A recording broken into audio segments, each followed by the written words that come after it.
أعوذ بالله من الشيطان الرجيم. بسم الله الرحمن الرحيم. لا أقسم بيوم القيامة ولا أقسم بالنفس اللوامة. أيحسب الإنسان أن لن نجمع عظامه بلى قادرين على أن نسوي بنانه بل يريد الإنسان ليفجر أمامه يسأل أيان يوم القيامة فإذا برق البصر وخسف القمر وجمع الشمس والقمر يقول الإنسان يومئذ أين المفر كلا لا وزر إلى ربك يومئذ المستقر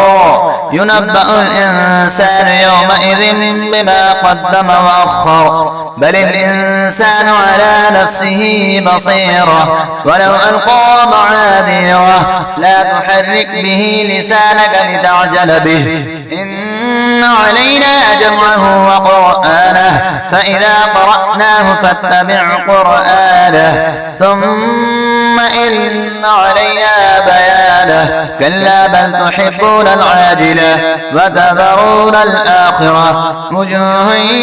يومئذ ناظرة إلى ربها ناظرة ووجوه يومئذ باصرة تظن أن يفعل بها فاقرة كلا إذا بلغت التراقي وقيل من راق وظن أنه الفراق والتفت الساق بالساق إلى ربك يومئذ المساق فلا صدق ولا صلى ولكن كذب وتولى ثم ذهب إلى أهله يتمطى أولى لك فأولى ثم أولى لك فأولى أيحسب الإنسان أن يترك سدى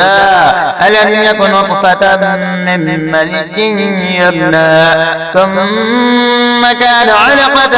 فخلق فسوى فجعل منه الزوجين الذكر والأنثى أليس ذلك بقادر على أن يحيي الموتى